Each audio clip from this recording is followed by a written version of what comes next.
I recently moved to my new apartment and revamped my studio, so I figured this is the perfect opportunity to showcase my gear and how I'm able to make the most out of the new space. So let's check it out.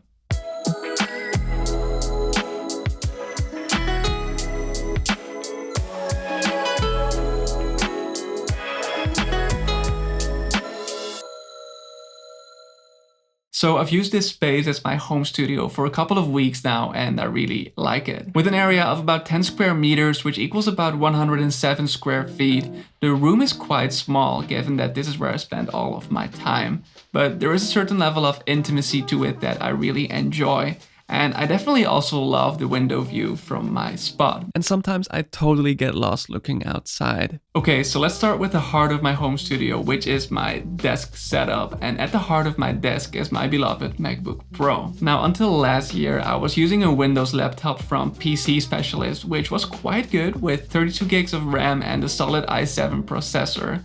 But after using it for a couple of years, it sounded like this. Meaning I had to upgrade, and I started entertaining the thought of getting a MacBook. And I'll be honest with you, I was totally skeptical about Mac computers given their price point, but I had read some really good reviews about their performance, so I figured let's roll the dice. And to this date, I have no regrets. I ended up buying a refurbished 16-inch 2021 MacBook Pro with 64GB of RAM and the amazing M1 Max processor, which allows me to run any project in FL Studio at light speed, no matter how large and heavy, and even run my heavy video editing software at the same time, without making any sound, which blew my mind, especially compared to what I was used to before. It has a 4TB internal SSD, which is large enough to store a ton of data, including all of these huge content libraries and video files. And this is very convenient when I'm working from different locations, as everything is packed inside my laptop, so I never have to worry about bringing external hard drives, or worse, about dropping them, as I once dropped an external hard drive on the floor, and as a result I lost a ton of data. So all in all, I'm super happy with the decision of getting this computer. I'm also very happy with the accessory I bought along with my MacBook, which is this mouse. I've never been one to splurge on accessories, but after having worked with a cheap wired mouse for basically all my life, I really felt a desire to get something that values the amount of time I spent using it. So I got the wireless Logitech MX Master 3S, which despite its price tag of about $100 is absolutely fantastic. It's extremely comfortable and contours to my hand perfectly, allowing me to work long days without any discomfort. And it also has these programmable buttons on the side that I actually haven't programmed yet, but I'm sure are very useful. Oh, and the click is amazingly quiet and soothing. Now, of course, I'm a music producer, so rather than talking about my lovely mouse for another hour, let's actually talk about audio for a bit. I use the Yamaha HS8 studio monitors in combination with the Yamaha HS8S subwoofer, which I've had for almost a decade now. They're well known to be great value for money due to the performance they deliver in clarity and accuracy, and they really do deliver unparalleled sound given their price tag, which is why I don't plan on parting ways with them anytime soon. But another, maybe more important reason as to why I'm not parting ways with them is because I've really gotten to know them. How they sound, how something should sound, they're something I've been able to depend on. And this is actually a lesson I've learned over time. Investing in the best set of speakers will not automatically make your music sound better, but getting to know your speakers really well will. And that's actually been the mantra of how I accumulated this studio, or rather the gear that is inside of the studio. I always try to be very intentional and stick with my gear once I owned it, as I did not and still do not have the budget to upgrade to better gear every couple of years. So I always just really tried to get to know my gear and the tools as best as possible. Now, in order to efficiently place my monitors in my studio, I am using the Fluid Audio DS8 desk stands, which are adjustable in height and very well managed to prevent my desk from vibrating as a result of all the low frequencies coming out of the Yamahas, which is great. And for my subwoofer, I am using the Auralex Subdue 2 isolation pad, which also helps reduce vibrations through walls, floors, and ceilings, making the sound coming out of the sub more accurate and making my neighbors a lot less angry. Another way to make my neighbors less angry is by using headphones rather than monitors. So for late night sessions and for whenever I work from different locations, I have a pair of M70X headphones by Audio-Technica. They definitely deliver great and accurate sound, although the build quality is slightly less good, as you can tell.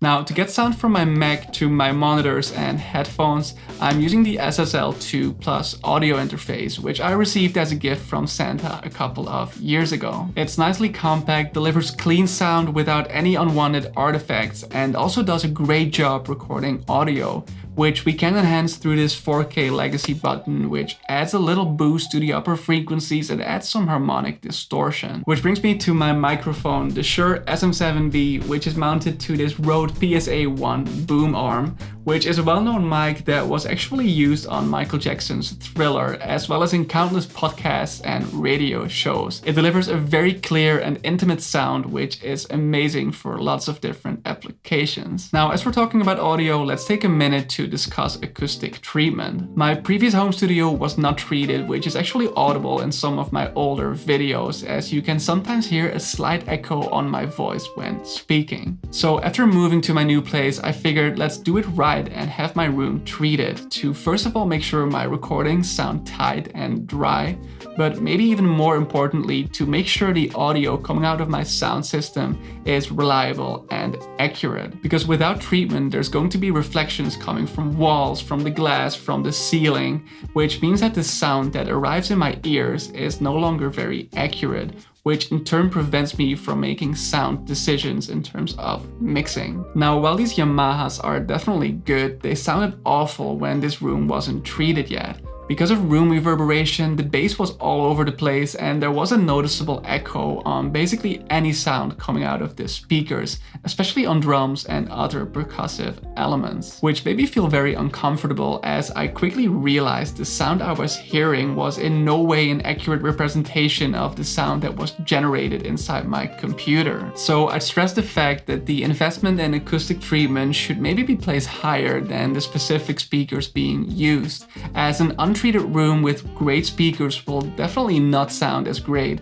as a treated room with respectable speakers. So after doing some research online and being consulted by a GIK acoustics expert, I ended up going with the GIK Acoustics Room Kit number 3, which includes several acoustic panels, 4 big corner bass traps and another large bass trap for the back wall, which is plenty for my room size. And the difference is truly night and day compared to both this room before treatment and my previous home studio. Now, when it comes to getting ideas down, I often lean on this keyboard, the Native Instruments Complete Control S61 Mark II, which I actually bought at a great discount as a refurbished product on reverb.com a few years ago.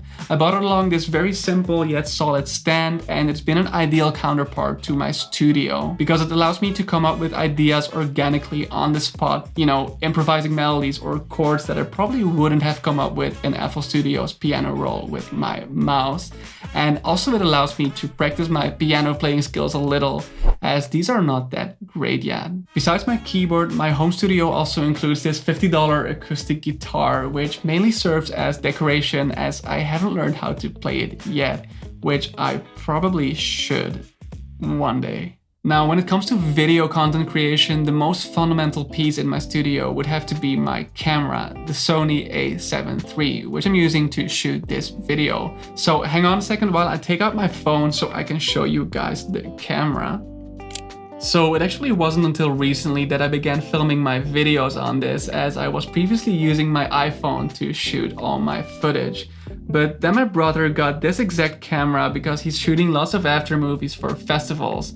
And after I tried his camera once, I honestly just couldn't go back to the iPhone, even though it always served me well. So I got my own a7 III along with this Rode Video Mic Go 2 microphone, which allows me to capture good audio wherever I go. And to this date, I'm still in love with the quality this camera delivers. And that quality is not only a result of the camera body, but also of the lens. I wanted wanted to go for a wide angle lens, and after doing a ton of research online, I ended up finding myself between the Sony 16-35 f4 Vario Tessar and the more expensive Sony 16-35 f2.8 G Master. I wasn't sure which one to go with, so I slept on it for a couple days, watched some more videos, and I ended up going with the latter. I took the gamble and it paid off. Apart from being able to shoot super wide shots, this lens is also super sharp and it has an amazing bokeh. Does the bokeh work? Is the background blurry? I don't know, let's hope so. Though it's not just the camera body and the lens that cause the video quality to be great. The lighting is at least as important. So after I had used this DIY set for the last couple of years with an improvised softbox made of paper, I figured let's also get some proper lighting when I move to my new place. So I ended up getting the F-Gen softbox lighting kit off Amazon, which was very affordable yet produces great lighting for my videos, which through this little remote control is both dimmable in intensity as well as warmth, with a range of 3000 to 6500 Kelvin. Now last but not least, the desk I'm using is the Celion worktop from IKEA, which I've mounted on this solid desk body my dad has had for a couple of decades. My chair is very comfortable and ergonomic, though I don't know the specific product name as I received it as a gift. And I also need a little something to store some of my stuff. So I brought along this IKEA chest of 3 drawers, which I already had in my old place, in which I store a bunch of stuff. Cables, bags, paperwork, and a ton of old gear and other things that I should probably get rid of at one point. Then there's this table lamp, also from IKEA, to add some more light and ambience to my room. There's a rug. There's a selection of books that I really enjoyed reading. And there's this plant from IKEA, which, despite being fake, makes the room feel a bit more alive and organic. And that's it. All in all, when building a studio, it's important to strike a balance between getting quality gear and being intentional with the gear you have and can afford. Remember that it's not just about having the latest and greatest equipment, it's really all about knowing what you really need and making the most of what you've already got. It took me well over 10 years to accumulate everything inside this room, but that doesn't mean that I can only be creative now that I have all of this stuff. It's really all about getting to know your gear as well as you possibly can. And that applies to both hardware as well as the tools found within your computer, such as VST synths and effects. To be a master at what you do, you need to master your tools. And with that said, we've reached the end of today's video. In the description below, you'll find links to all the products that were mentioned throughout this video, so feel free to check those out. And if you haven't already, please subscribe to the channel to become part of our community of musicians and music lovers. Thank you so much for watching, and I can't wait to see you next time.